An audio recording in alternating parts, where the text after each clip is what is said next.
Hey, yo, yo, yo, yo! Welcome to the Spiritual Wild Beer Review. I am Jammer, and I've broken the shackles of Shagdog and have ventured out to do all these local breweries offerings, their beers and everything. And this one is closer to home. It's actually King State venue, Kölsch.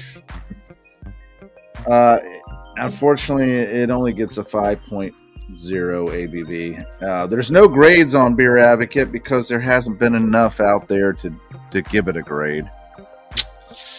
Go figure. So anyway, let me pop that open.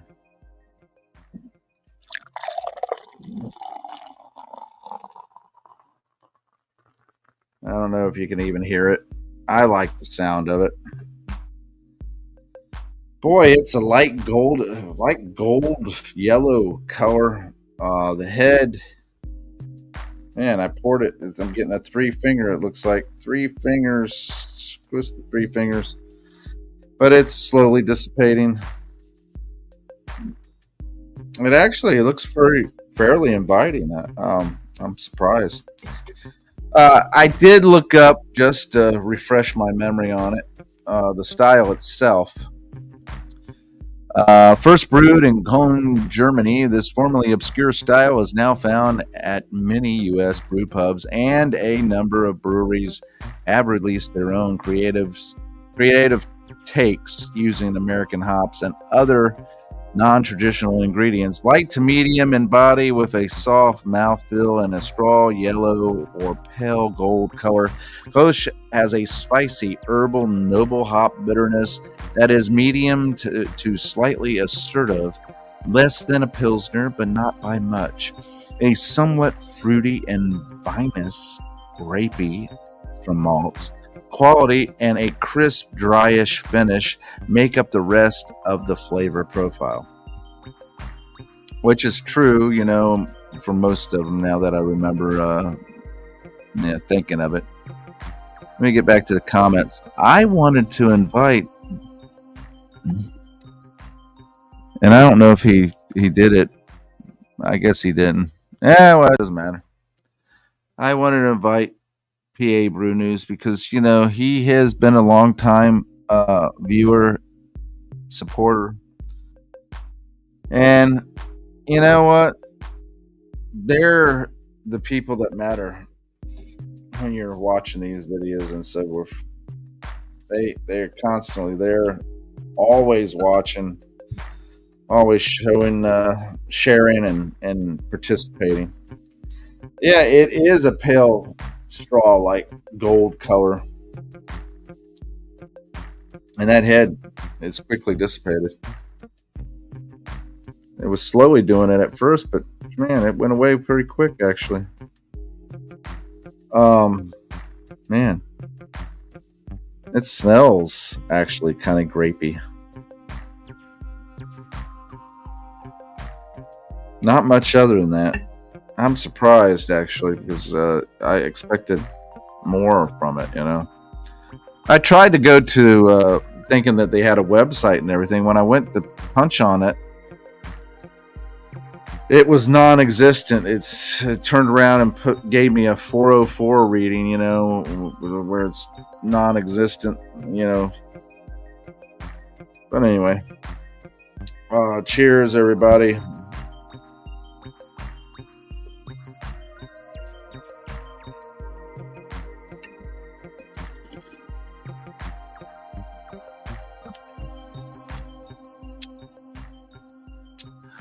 Wow. It has the grassiness, the slight sweetness. It does have a dry finish. Viney, grapey. Actually, this is pretty good representation of the style.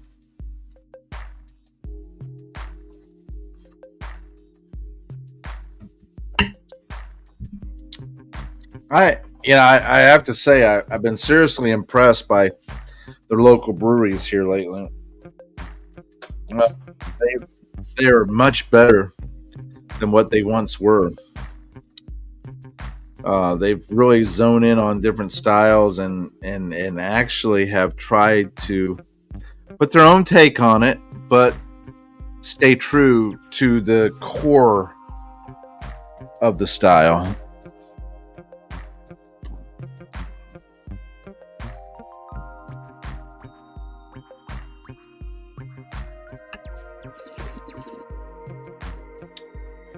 Yeah, very easy drink, very smooth, grapey, viney, grassy, slight hop, very delicious. Man. All right, so I have a new rule that I put in place because I thought somebody tried to message me. I have a new rule that I put in place because I had a beer that I had tasted, and I was like this much, just like it is right now, and I gave it a grade. And as I was drinking it, it got harder to drink the further I went along. And by the time I got down to here, about here, I had decided I must not have given my grade because it was a high ABV. And I gave it a different grade. And when I watched the video, I left it out there. Hey, here's the thing.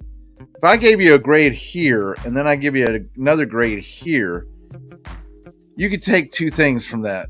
One, that it tasted good at this point, and when I got down to here, if I gave the same grade, it tasted good at that point.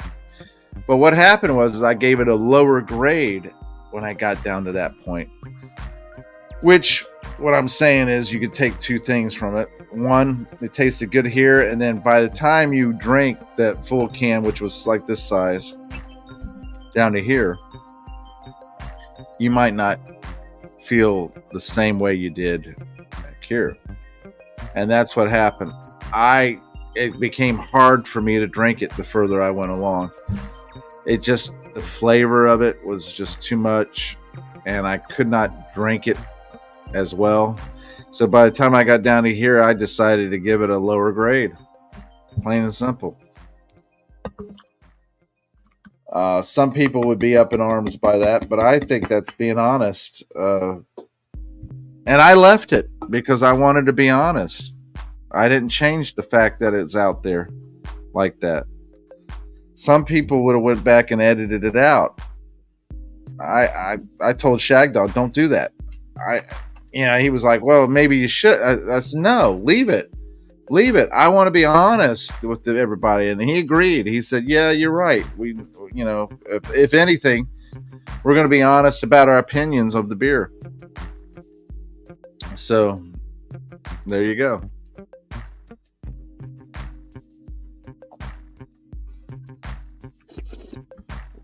Yeah, this I'm going to copy this, and I'm going to. Is there a way for me to make a copy? I'm going to just put this right here, paste it in there. Maybe PA Brew will be there and see it on there.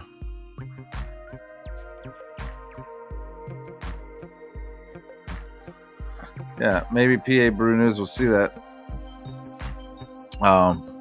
Because I think it would be good for him to see it, as well as the Shagdog if he's able to. He might not be able to, but if he's able to, he'll pop on and say, hey.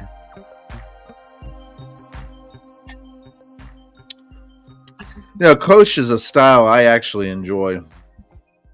It's light and usually refreshing. And the flavor profile itself, the grapey, viney type flavors, grassy notes, I enjoy it. And let me tell you, the masters of the game of that style is the German brewmasters. However, I will say King State does a very good, respectable homage to the style, you know. And with that being said, I would have to actually give this beer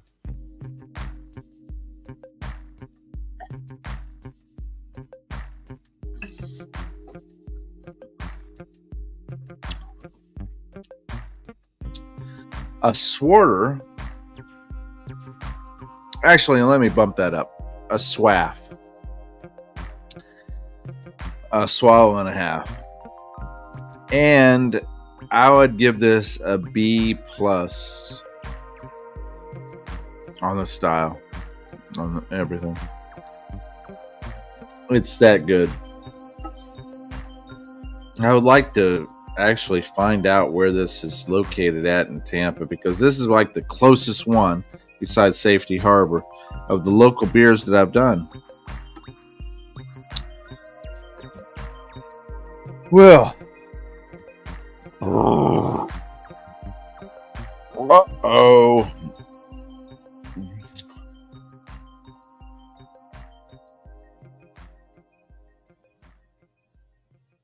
Hey, did you know that Pee Wee Herman died? Didn't know that. I wasn't a big fan of him.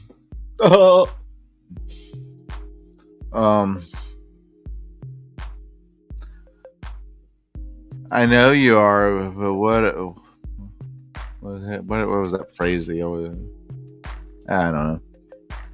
I wasn't never a big fan of his. I never really got into the whole Pee Wee Herman's Playhouse and the Pee Wee Herman's Big Adventure and all that stuff like that.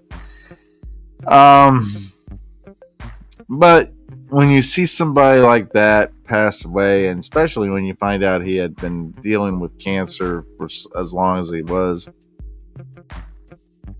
and never let it out, it just seems, I don't wish cancer on my worst enemy. I just don't. I don't like. Everybody's been affected by freaking cancer. It's just,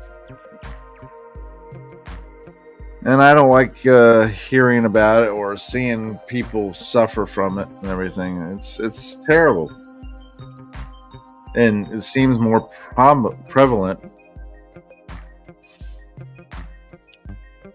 in the past 10 to 15 years, where people are being so affected by it. Maybe a lot of people are saying that maybe we need to just wipe everybody out and start over again. I don't know. Control the population, all that stuff. Man, people are freaking control freaks. But yeah, I don't wish that upon anybody. And Pee Wee, even though I wasn't a fan of his and everything, it just marks another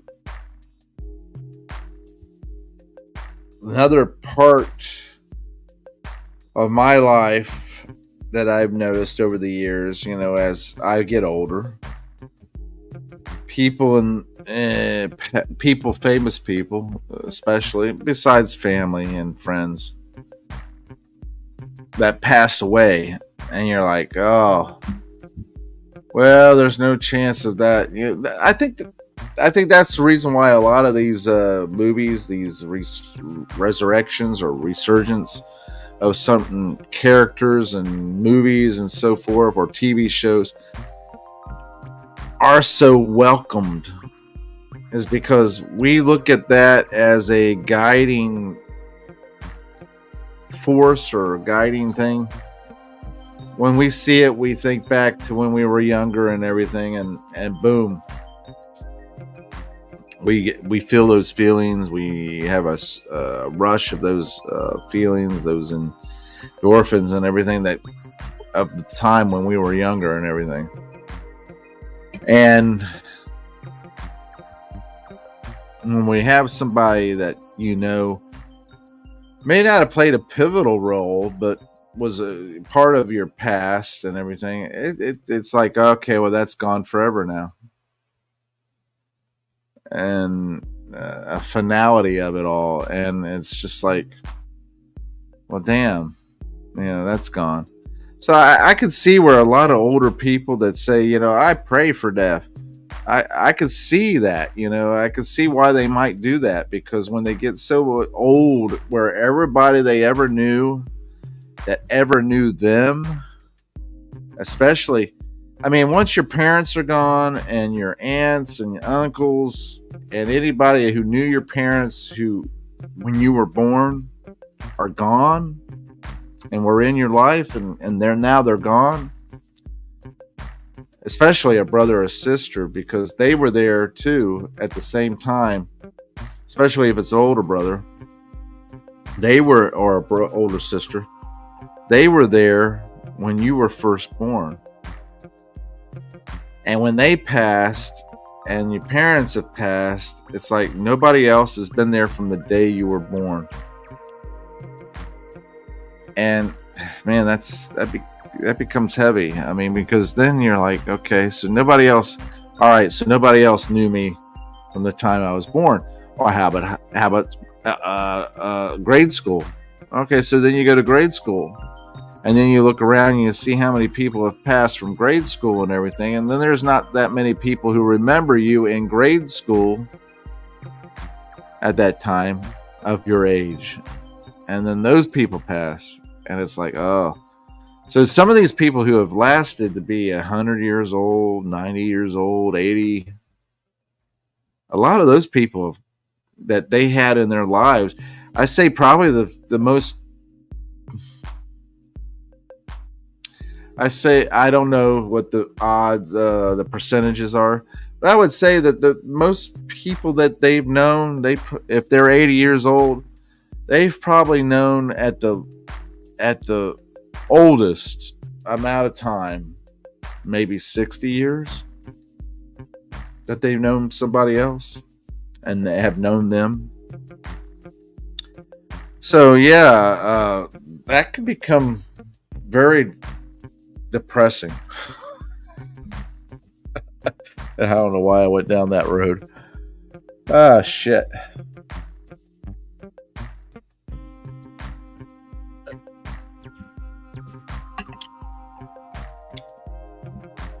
What a downer that is. I'm free from the shackles of Shagdog, but yeah, I go down that morbid, dark path without him. Usually it takes him to lead me on down that path. No, this time I went freely there, so I must have been embracing Shagdog being here when he wasn't. Yeah, I mean, it's crazy. Oh, man. Have you ever had a dream of a passed on loved one and thought to yourself, man, you're talking to them, you're interacting with them and everything like that, and then you wake up and realize, hey, that was so and so, or whatever like that, and dead and gone, and realize that it's pretty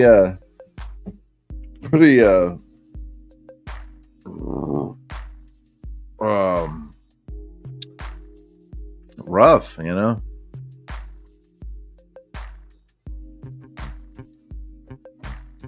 Oh well, I'm drinking.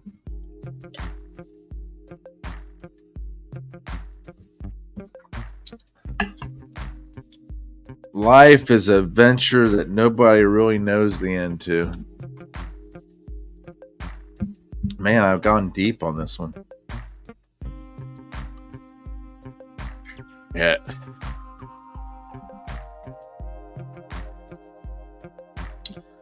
I feel bad for the generations, the recent generations, because they never. They've always had a cell phone. They always had an iPad. They always had TV. They always had internet. my generation, and maybe one or two, maybe three at the maybe three at the most after me. They're the ones that have experienced what it's like without uh, that lived without those things, who actually went outside and played, drank water from the garden hose, played in mud puddles, chewed on weeds and all this other stuff, and ran through the woods barefooted, and did crazy things, climbed trees, and looked at the clouds and so forth, and actually talked and actually interacted with physical beings instead of just an internet persona.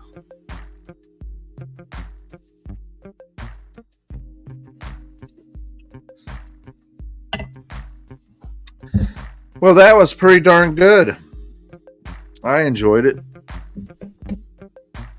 21 minutes. Shagdog was actually praising me because I kept my last series of videos down to like 14, 15 minutes apiece. And I drank about 5 beers in less than 3 hours, 2 hours, or whatever like that was. And boom, I was out. And these have taken much longer. I think it's just my rebellious side. Oh, you're going to praise me for that? Well, guess what? F you, buddy. I'm going to take 21 minutes. It's not 22 minutes. Anyway, guys. Yeah, King State venue, Kölsch. Actually, it was pretty darn good. I'm pleasantly surprised. Give it a try if you get a chance. If you have been to their actual brewery or whatever, I don't even know if they have a tap house, because when I put it in, I couldn't even find that out. But if you have and know anything about it, hey, leave us a comment. Let us know. I'd be interested in that. Yeah, let us know what you think, if you've tried it. If you haven't tried it, what you would like to know about it. And if you have discovered their brewery and maybe a tap house and have been there and everything, let me know. I'd be very excited to find out, because it's pretty close where I could actually go visit. As well as the last one, Safety Harbor. I would like to actually go visit the place. I didn't realize they were that close. Crooked thumb, who would have thought? Anyway, guys, thanks for watching, commenting, subscribing, liking, and sharing. Tinkle the little bell for Shagdog. He gets a thrill. And we'll see you on the next one. Thanks. Oh, by the way, Shagdog, he always says that nobody likes him. I disagree. If you like Shagdog, please let him know. He's a little, a thin skin and a little touchy, on that subject. So let him know if you like him, because if you do, he will he'll get a thrill out of it. He will really get a thrill. So let him know, guys. Thanks for watching, commenting, subscribing, liking, sharing. Tinkle the bell. See you on the next one.